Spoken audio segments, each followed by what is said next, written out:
Regular routine was that Shannon then they would.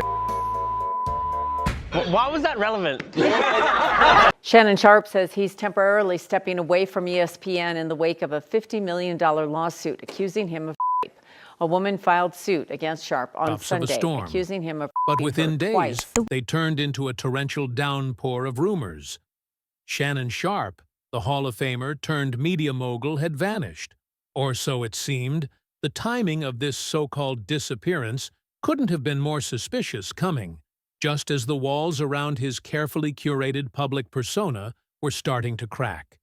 It wasn't just a scandal. It was the kind of unraveling that makes headlines for months. The kind of story that burrows into the public consciousness and refuses to let go. And And while some while called it a some calculated called it a retreat, calculated others retreat, whispered darker others theories. whispered Was he darker running, theories. hiding, or Was simply he gearing running, up for the hiding, fight of his or life? simply- 10 million in a day. And counting, still going up. 10 million. Wave of accusations, each more shocking than the last. At the center of it all was Gabriela Zuniga, an OnlyFans model who had filed a lawsuit that read less like a legal document and more like a tabloid expose. The claims were explosive, emotional manipulation, non-consensual recordings, threats of violence, and then the kicker allegations that painted Sharpe as a It doesn't just tarnish your reputation, it obliterates it. Sunday. On Easter Sunday, A lawsuit was filed in state court in Nevada against Hall of Fame tight end Shannon Sharpe because he has become such a massive media star. Especially in the past few years, really set tongues wagging was the age gap between Sharpe and Zuniga. He was 54 when they allegedly met. She was just 19.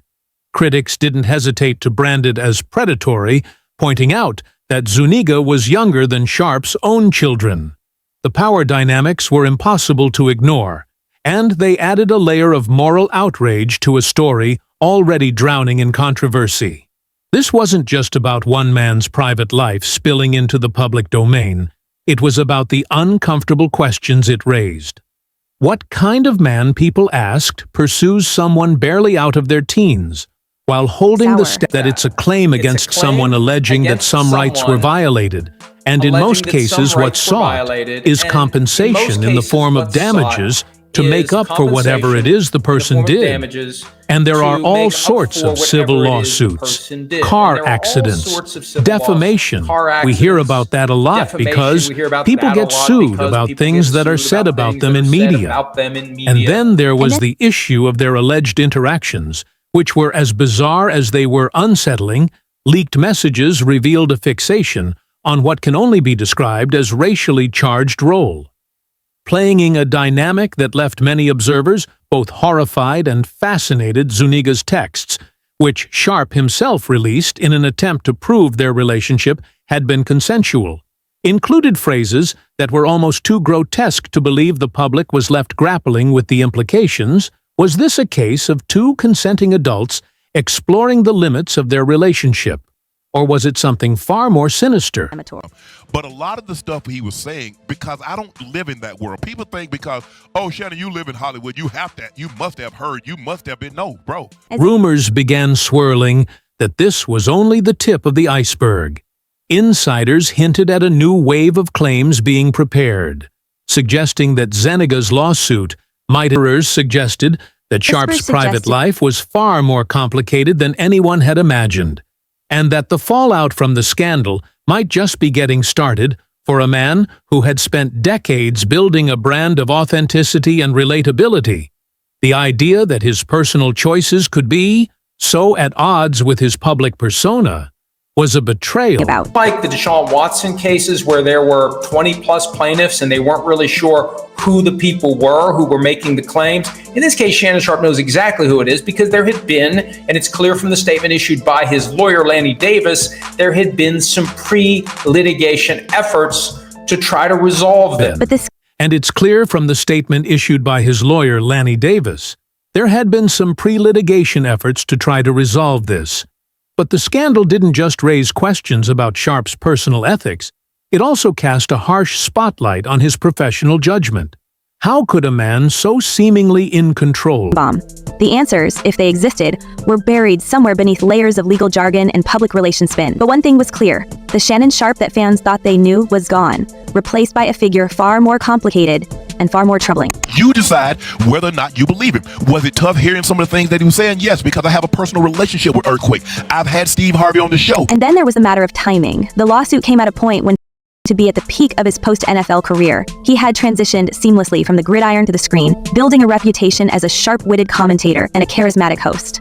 His podcast, Club Shay Shay, had become a cultural phenomenon, drawing millions of viewers and featuring some of the biggest names in sports and entertainment. But now, that empire was under threat, not just from Zuniga's claims, but from the broader implications of the scandal. Could he survive this? And if he did, at what cost? Meanwhile, the public was left to sift through the wreckage, piecing together a narrative that seemed to grow darker with each passing day. The leaked messages, the accusations of manipulation and of a man whose private life was a world away from the polished image he had presented to the world. And yet, even as the scandal unfolded, Sharpe remained conspicuously silent. His only public comments were carefully crafted statements denying the allegations and framing himself as the victim of a shakedown. But for many, those denials rang hollow, overshadowed by the sheer weight of the claims against him. Clause, I'm taking him at his word because I wouldn't know that. Nobody's ever heard that before. I'm thinking that's truth because he's on the... And just when it seemed like the story couldn't get any more surreal, there were rumblings of an entirely new angle, one that threatened to blow the scandal wide open. It wasn't just about the allegations or the lawsuits anymore. It was about the people who had seen this coming and tried to warn him. One name kept coming up again and again, like a specter of the story. Katt Williams, the comedian, known for his unfiltered takes and uncanny knack for predicting the downfall of his peers, had warned Sharpe about the dangers of his lifestyle in an interview that was now resurfacing with a vengeance. And as the public revisited Williams' words, they couldn't help but wonder, had he seen this coming all along? And if so, what else did he know? Alrighty, y'all. So the Shannon Sharpe ESPN does he still keep his job conversation is beginning to, I was gonna say beginning to happen, but it's been happening, but I think now it's beginning to get louder because of different things that Attorney Busby has released, including the audios. So right now the conversation is, why is Shannon Sharpe still able to be? And just like that, the internet's memory sharpened, zeroing in on a moment many had forgotten until now. A moment that suddenly felt less like a quirky piece of entertainment and more like a forewarning. Katt Williams, the unpredictable trailblazer of comedy, had sat across from Shannon Sharpe on Club Shay Shay months earlier, and what had seemed like an off-the-cuff, exaggerated conversation was now being dissected word for word like a prophecy. The clip was everywhere, on social media timelines and viral threads, on news segments, and the world was watching it with fresh eyes, because tucked inside Williams' characteristic blend of humor and pointed criticism were warnings that hit uncomfortably close to home for Sharpo's current predicament. It's for everything I'm telling you. That's why I can say them so freely. I need to know. You here, get your notes. Thank you, sir. Thank you. Come on. The irony was almost cinematic. There was Katt, sitting back in his chair, delivering what at the time had been interpreted as a mix of cautionary wisdom and comedic hyperbole. He had spoken about the dangers of power dynamics, the traps laid for men in positions of influence, and most controversially, the risks of certain interracial relationships. Less like humor, but now, like in light of everything that had finally run out of time. And the look on Sharpe's face during that interview, the discomfort was palpable. He laughed nervously, shifted in his seat, and tried to steer the conversation elsewhere, but Williams wasn't having it. He stayed on message, hammering home his point with the precision of someone who had seen it all before. Are now beginning to bring up past things that have happened with Shannon Sharpe, including a temporary restraining order that was filed against him back in 2010 from a woman that he was dealing with at the time, who accused him of sexual assault. He said in different things. Now, this was dropped. It was dismissed, that restraining. But here's where it gets even messier. At the time of that interview, it was now being alleged Sharpe was already entangled in the very situation Williams was describing. The timeline was damning. Williams had been sitting across from him, dropping bombshells about how quickly things could spiral when certain lines were crossed. And the whole time, Sharpe had been sitting there knowing that his own house of cards was already wobbling. Did he think he could ride out the storm? Did he assume his public persona was bulletproof? Or was it something else entirely, a mix of arrogance and denial, the kind that blinds even the most self-aware? And I don't want to get too far into it, but anyway, it was the person told a lie. The public wasn't buying Sharpe's attempts to frame himself as the victim now, especially not after Williams' words had resurfaced. In fact, the backlash was intensifying. People weren't just pointing Sharpe had made in the past year. Every comment he'd uttered on television, every social media post he'd shared. And then came the receipts. Oh, the receipts. That cringeworthy Instagram Live incident, the leaked messages, the audio clips, it was all being dragged back into the spotlight, and every piece of it seemed to confirm what Williams had hinted at, that Sharpe had been playing a dangerous game for far longer than anyone realized. He didn't want everything to happen immediately. Like, Instant. They want everything to instantly happen. It doesn't work like that. The righteous people on Reddit, baby, they are dissecting and divulging right now. But here's the kicker, and the part that had everyone talking. While Sharpe was scrambling to defend himself, Williams was sitting pretty. The comedian, who had spent years being dismissed as erratic or controversial, was now being hailed. His stock was rising, his old interviews were being replayed with newfound respect, and suddenly, everyone wanted to hear what he had to say next. It was a complete role reversal. Sharpe, the former athlete turned polished media star, was now the one under fire, while Williams, the perennial outsider, was being celebrated as the guy who saw it all coming. But people different now. Yeah. And people try to make more out of situations than what it is. Katt Williams wasn't just basking in the glow of vindication. He was leaning into it unapologetically. In interviews and social media posts, he began to double down on his image as the man who sees through the smoke and mirrors of fame.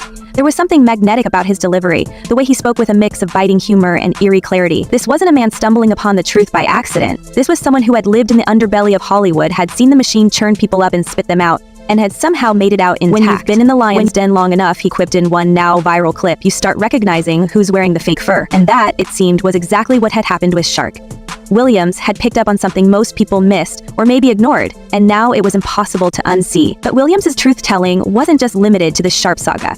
For years, he had been dropping breadcrumbs about the darker side of celebrity culture, warning anyone who would listen about the traps that came with power and influence. From shady business deals to manipulative relationships, he had a knack for calling out patterns that others were too afraid or too complicit to acknowledge. First, and while many had dismissed his warnings as the ramblings of a man trying to stay relevant, this latest scandal had people reevaluating everything he'd said. The public was going back through his old interviews, piecing together a narrative that now seems startlingly prescient. Williams wasn't just a comedian anymore, he was being reframed as a kind of whistleblower, someone who had been trying to pull back the curtain long before the world was ready to look. Because I got Club Shay Shay, Right, and I right. almost got 3 million subs. Right. And ever since that Katt Williams, a lot of mofos been treating your boy different. What? What made it all the more fascinating was how Williams carried himself through it all. While others might have been tempted to gloat or play the victim, he did neither. Instead, he leaned into his role as the outsider, the man who had never been afraid to call it like he saw it.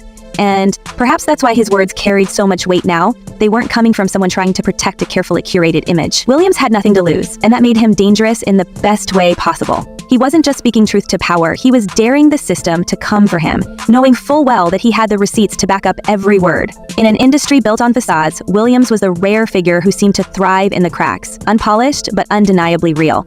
And then there was the money. Oh, the money. Let's not forget that the original Club Shay Shay episode featuring Williams had been a monster hit, racking up millions of views and reportedly earning Sharpe an eye-watering payday. The irony wasn't lost on anyone. Here was a man who had profited handsomely from an interview that now seemed to foreshadow his own downfall. People were calling it poetic justice, a cosmic punchline delivered with devastating precision. But it also raised uncomfortable questions. How much of that interview had been calculated? Did Sharpe know, even then, that he was walking a tightrope? And if so, why had he invited someone like Williams, someone known for his unfiltered honesty, onto his platform in the first place? We're in an interesting game. We are. Hey, 58 million views though. Oh yeah. Almost 58 million views. Yeah. Meanwhile, Williams wasn't done. In the wake of the scandal, he was dropping cryptic hints about a follow-up interview, teasing that there were haymakers he hadn't thrown yet. The internet went wild with speculation. What did he mean? What else did he know? And why was he waiting to reveal it? Some said it was a masterstroke of self-promotion, a way to keep the spotlight on himself while the world waited for the other shoe to drop. Others believed it was something deeper, something more personal, that Williams genuinely felt vindicated and was preparing to double down on everything he'd said before. And let's not forget the elephant in the room, the audio clips. The leaked recordings of Sharpe's alleged conversations with Gabriela Zuniga were being dissected frame by frame, analyzed for every nuance, every inflection, every unspoken implication, and the more people listened, the worse it seemed to get. Because these weren't just casual conversations, they were loaded, dripping with tension and the kind of language that raised more questions than answers. Was it all part of the role-playing Sharpe team had claimed? Or was there something darker lurking beneath the surface? The public was divided, but one thing was clear. The tapes weren't doing Sharpe any favors. And that the was about handcuffs, choking, putting on dog collars. Do you get those at Peck? And then, as if the story couldn't get any more convoluted, there were whispers of more figures connected to the scandal. Names were being floated. Names of people who might have seen or heard things, who might have their own stories to tell. The rumor mill was in overdrive, and every new piece of gossip only added fuel to the fire. Was this a coordinated effort to take Sharpe down, as his defenders claimed? Or was it simply the natural fallout of a man's private life spilling messily into the public domain? At this point, the story was less about what had happened and more about what might be coming next. Because if the past few weeks had taught us anything, it was that this wasn't over. Not by a long shot. There were too many loose ends, too many unanswered questions, too many people waiting in the wings with their own agendas. And as the public braced for whatever came next, one thing was certain. Shannon Sharpe's carefully constructed world had been shattered, and the fallout was only just beginning. His attorney offered that up publicly. To me, her turning it down shows that it's not a money grab. No, it shows that it's a bigger shakedown. So what do you think? Did Katt Williams see this coming from a mile away, or was it all just a lucky coincidence? And what about Sharpe? Can he bounce back from this, or is his career officially over? Let us know your thoughts down below, and as always, stay tuned. Because if this story has taught us anything, it's that the truth is stranger than fiction. We'll see you in the next one.